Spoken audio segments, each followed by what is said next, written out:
evening. Thank you for making time for us on the big story tonight. My name is Michelle Ngele Odhiambo. Now tonight, the Senate is for the very first time holding sittings outside Nairobi.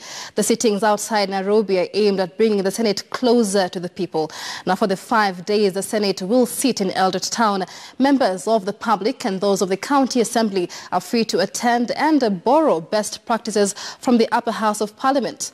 But this noble initiative aside, the timing of the sittings has come under sharp criticism, even the event comes on the backdrop of austerity measures as directed by President Uhuru Kenyatta, where government agencies are called upon to minimize on unnecessary expenditure.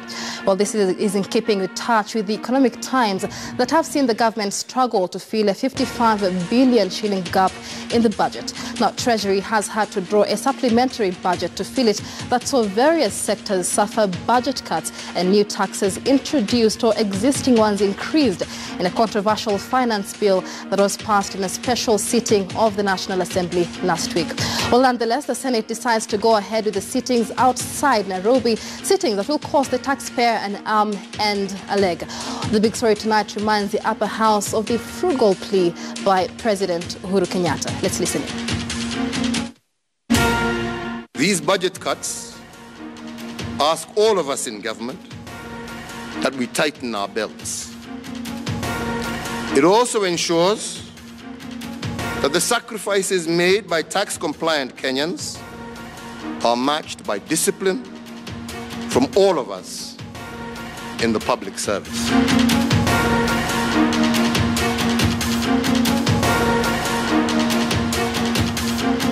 That is President Uhuru Kenyatta, and on the show tonight I shall be speaking to Siaya Senator and Senate Minority Leader James Orengo, who will be joining the show live from Eldoret, where the Senate is sitting. But I shall also be speaking to two governance experts in studio, Professor Duncan Ojwang and Steve Ogutu, who will be joining us in just a moment. But before I engage them, let me bring in our lead reporter, Sophia Wanuna, who will be speaking to John Mbadi shortly. Sophia. Good evening, Michelle. So today, the Senate is for the first time ever holding its sittings in Uasin Gishu County. However, critics argue that at a time where the country is talking about tightening the belt in as far as tough economic times, their move to transfer their sittings from the capital here in Nairobi to Uasin Gishu County is ill-informed. But let's get the views of a man who not only sits in the Budget Committee of the National Assembly, he's also the Minority Leader in the National Assembly, John Mbadi. Thank you for making time for us. So the Speaker of the Senate said that one of the things that informed this move of affairs and transaction of business to us in Gishu County is for the people there to feel the Senate and understand the work they do. What do you make of this? First of all, I appreciate that the Constitution allows either House of Parliament to hold its sitting anywhere in the country, and I don't think there is anything unconstitutional that the Senate is doing by holding their sittings away from Nairobi. However, I think it is coming in the backdrop of a concern in this country, and which is not idle concern. The concern that we have at the moment is that we are being overtaxed as a country, and that is because we are wasteful.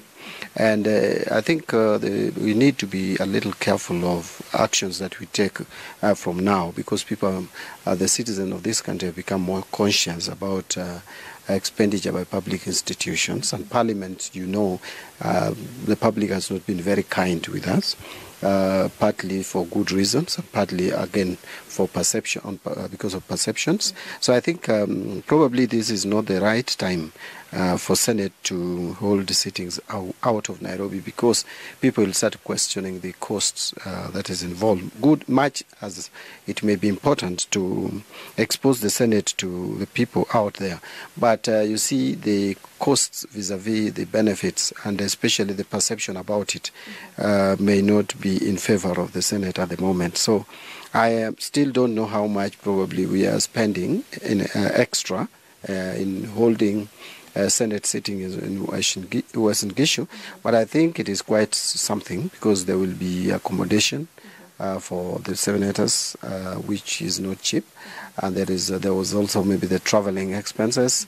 There is the expenses, of course, some allowances paid here and there. And so, in a nutshell, I think it is something that would have to may engage the minds of Kenyans in asking whether it was necessary or important at this time when we are calling upon everyone to brace and prepare for austerity measures. We have been pushing. As Parliament now, we have been accused of not being supportive of austerity measures, and I think we started, and I'm speaking now for our party, we have put a lot of pressure on the executive to demonstrate genuine and honest austerity measures to reduce on the expenditure. Finally, I also am aware that we reduced the budget lines across all ministries, departments, state agencies, and even Parliament. The only institution that we saved was the judiciary, but we cut O&M, or operation and maintenance budget line by 16%. That includes domestic travel, includes all these expenses that are targeted towards running our parliamentary affairs. Yeah. So that may complicate the budget going forward for Parliament if Senate is going to... I know Senate has their kind of separate vote heads from the National Assembly, but I think it may affect the operations of the entire Parliament going forward if we don't have enough resources to conduct activities of Parliament up to June next year. Right. But allow me also to mention that this issue of austerity measures should not just target the Senate. I think even National Assembly, we at this point must agree that some of the meetings that we have been holding outside Nairobi must just stop. Some are completely unnecessary. We could have as many. Budget committee has actually been leading by example. Most of the budget committee meetings are held, over 90% are held in Nairobi. To be specific, we usually hold the meetings at the Boma Hotel. And I think it has been as qualitative as any other meeting that you'd hold in Mombasa. Or, our fear previously has been that if you hold a meeting in Nairobi, you may not get the kind of attendance and quorum that you need. But it is happening for budget committee, and I think it can happen for other committees. So then would you agree with those who argue that Senate, at this particular time, the economic times the country is going through, is being insensitive to be able to, at this point, take their sittings outside of Nairobi, because the argument has been, what is it they're doing there that cannot be done in Nairobi? Actually, I mentioned that it's untimely. To me, I think it may be good to interact with Kenyans and to demystify the Senate, but the timing is wrong. At this time, Kenyans feel that we are facing, and actually it is real, that we are facing hard economic times. The reason why we had to allow the levying of VAT at 8% on the fuel products is because as a country, we are saying that we don't have resources to carry out our development activities, and even to meet some important services like free primary education, subsidized secondary education, universal health care, the Big Four agenda. We have literally no resources to match this expenditure or the level of expenditure. Our lenders have also given us conditions that they want us to demonstrate that we are trying to reduce the budget deficit, and a failure to which they are not going to renegotiate and discuss with us the debt management. And so that should call for concern of everybody, whether you are at whatever level, including the senators. So I think I would agree with those who feel that probably the Senate should have read the mood, the national mood, and this time hold it so that we see if we are going to pick up. And I'm sure the economy may pick up, given that we have had some calm in the political scene. Okay. But something that probably I also wanted to say as I conclude is what really baffles me is a kind of contradiction.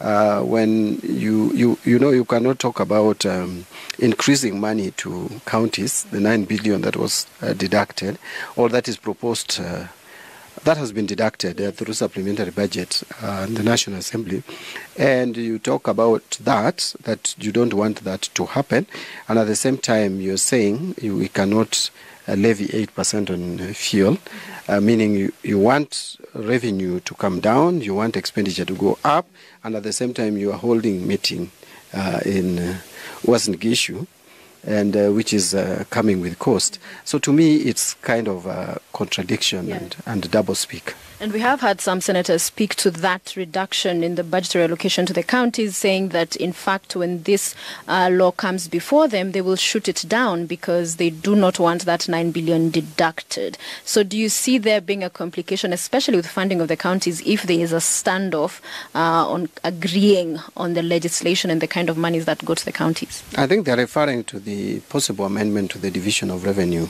Act. You know, in the Division of Revenue, Revenue Act 2018, we had which actually allocates money between the two levels of government, the national government and the county governments, and the figure that is in that act is at the moment is 314 billion, I think. And so if you are reducing money going to counties by 9 billion, you will be required to amend that act. Now, that would even necessitate preparation of county allocation of revenue bill or amendment to the act, also, so that we also, because we are going to have new figures for counties. Yes. Now, that's, yes, the Senate can reject the proposed amendment to the Division of Revenue Act and frustrate the act or the amendment to the act if it comes in form of a bill. They can do that. They have the powers, because the Supreme Court had pronounced itself that both National Assembly and the Senate have a role to play in the Division of Revenue bill. But as to whether that is going to be helpful to this country, I fear not, because one, where we are, I think we need to stop populism and engage in realism, or be realistic. This is not the time, I think, to shift blame and ask who put us where we are. The fact of the matter, if you are someone who was engaged with our budget and understood clearly the status of our economy, you'd be very, very afraid. And it is a time that I think as a country we need to, I want to put it with caution, come back to our senses, and avoid populism and do what is right for the future, because we may engage in populism at the moment and compromise the future. Just maybe to finish there, but again, it may hurt the very counties that they are intending to protect, because if there's a standoff on Division of Revenue bill or amendment to the Act, certainly the national government will use that as an excuse to deny counties money. Yes. In as far as their oversight role, as now they're in Uasin Gishu County with the sittings they're conducting there or holding there, do you feel they've abdicated that, in a sense, that to hold county governments to account, that oversight role, to whether have governors come to speak in account of the money that is usually divided and sent to the various counties? Do you see as much vigor with that? Because there are some who feel Senate is on all manner of other issues, whether it's the land question, parastatals, summoning all of these individuals, but on the primary role, the counties, there isn't as much. You see, the biggest responsibility that has been given to Senate is to protect counties. And one way of protecting counties is not just to look at how much should go to the counties, but how that money is effectively and efficiently applied to provide services to our people. And we have had a lot of audit queries, but even without audit queries, you move around our counties, very little is going on. You expect the senators to look at the audited reports and come up with very strong recommendations that Kenyans would hear and hold the governors to account, and even have prosecuting organs use the same report to prosecute. I just want to give you an example that NYS, as much as people are giving credit to DPP, DCI, the truth is, if you look at what is happening with NYS at the moment, it is mirroring what we did in the last parliament. Our report had projected about 10 billion loss. That is what is being talked about at the moment. And all the banks, about 50 of them or so, which we implicated, are the ones which were fined the other day. So you could see we unearthed something. So the Senate, what should the Senate do? I am yet to hear, now we are in the 6th year, I think, I have not had a clear public case of even a single governor who the Senate has indicted. In fact, I would like to see an afternoon or a morning sitting. I think Senate sits afternoons alone. Tuesday, Wednesday, Thursday. I would like to hear or watch the Senate debate robustly, even one county, where resources have been found to have been embezzled. We only see governors being invited. They go. Some don't come. Summons are issued. Threats are issued. But I've yet to hear of clearly spelled out report, or I don't know whether it is you media who are failing the Senate, but we need to see a coverage of a debate in the Senate or about even one county, right. Okay. and coming out with the recommendations that would, even if no prosecution is going to result out of it, but the public, the voters there, would know that Senate has found our governor to be embezzling our funds. So we need to, I think we need to engage in some conversation as a country on this thing we are talking about, austerity measures. It is easier said than done. Yes. Well said. Thank you very much. John Mbadi, the leader of minority in the National Assembly, saying there needs to be a sincere conversation and re-evaluation, not only with the Senate, the National Assembly, but across the board for these austerity measures to be seen, to be taken seriously and acted on. So we'll end it there and back to you, Michelle. All right, many thanks, Sophia. We're there with John Mbadi, a man who has taken a firm stand supporting the controversial Finance Bill 2018. Mbadi there says senators should have read the national mood before embarking on their week-long Senate Mashinani outing in Eldoret, that is in Uasin Gishu County. Let's now hear from the senators themselves. Joining us live from Eldoret, where the Senate Mashinani week-long outing will be taking place, is James Orengo, Sierra Senator and Senate Minority Leader. Many thanks for joining us on the big story tonight. Angry Kenyans have redirected their anger towards the Senate for apparent wastage of public resources, and they say the Senate should have read the public mood. What is your response to this? First of all, I think we should look at the problem where it came from. I think the executive should be ashamed of itself, because, you know, they are under duty to spend national resources, including national revenue, prudently. That's what is required of them under the Constitution. And the truth be told, the austerity measures are coming out of a process in which the executive has ended up not spending our finances prudently, and not planning for its expenditure appropriately, and therefore these austerity measures. But the truth be told, if you take a calculation of what the senators spent on this trip, overall you'll find probably there is a saving, because as we are here, we got committees which are meeting the clusters of counties which are here.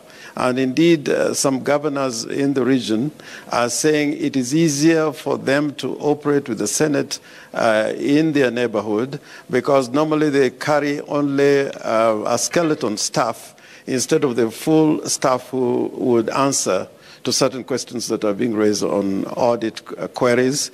We have had all the committees engage from yesterday, meeting counties in the region in clusters. And all that is there for any audit that could be done, we'll find that, in fact, the Senate probably has saved some money by having this meeting here.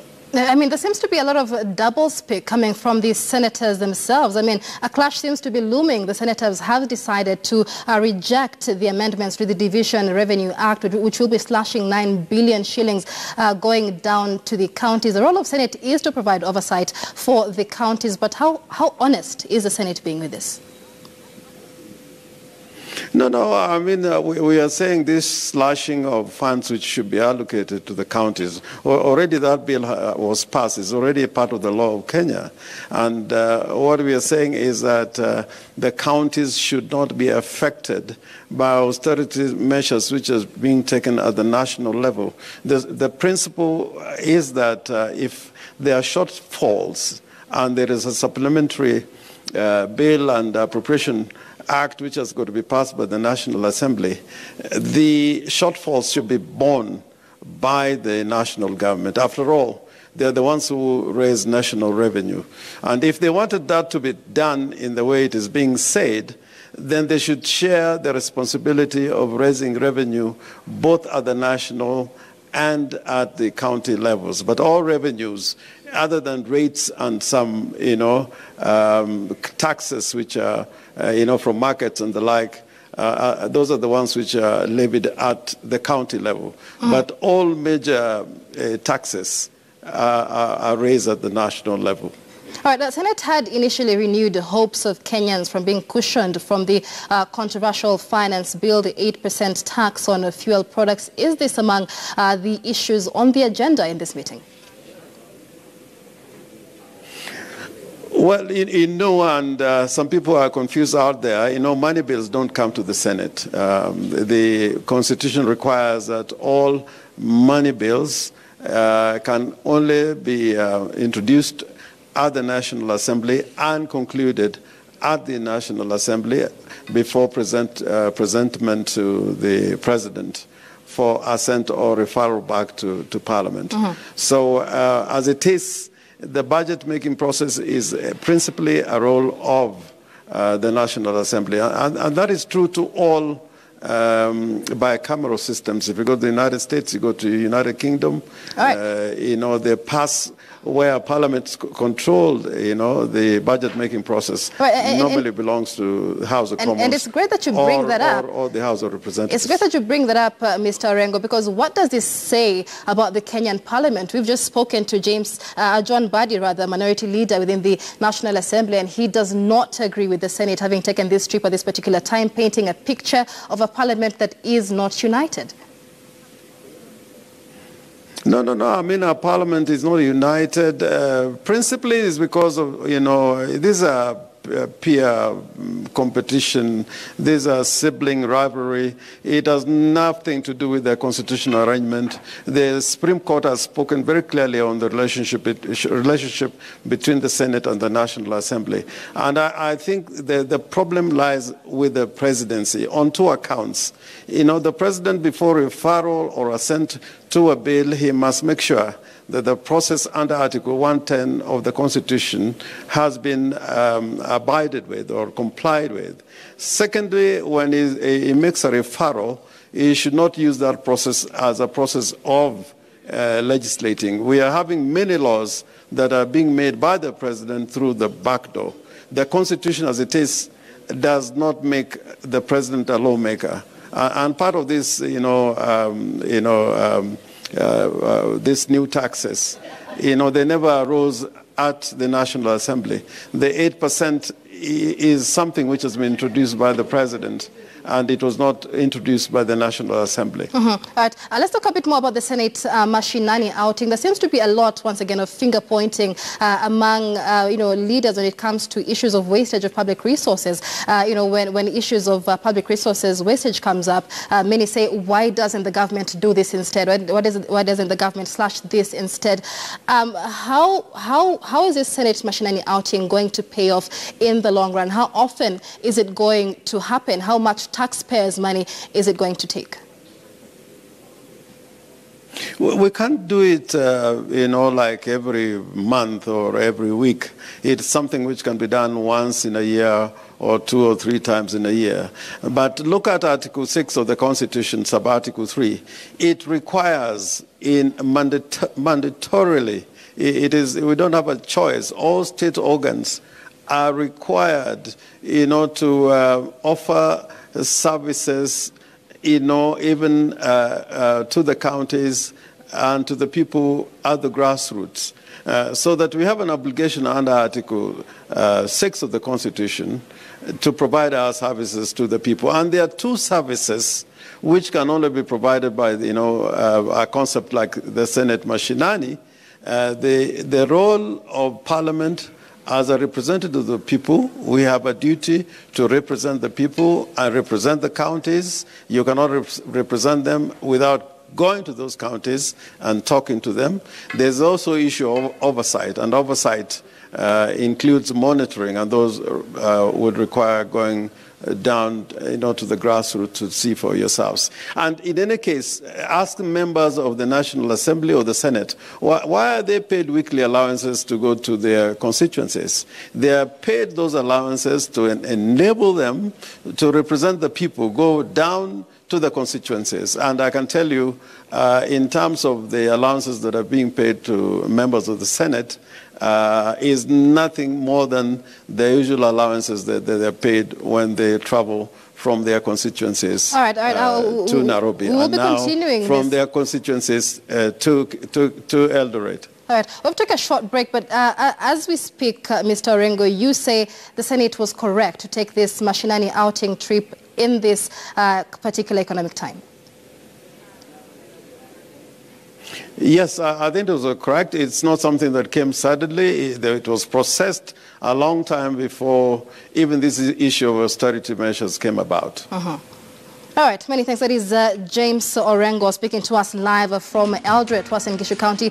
Well, the Senate, for the first time since independence 55 years ago, is holding its sittings outside of Nairobi. Angry Kenyans have directed their wrath at the Senate, saying it is being grandiose at a time of a financial crunch in the country. When we come back, we'll be speaking to governance experts, Professor Duncan Ojwang, as well as Steve Ogutu, on what this means for the country. Stay with us. This is The Big Story.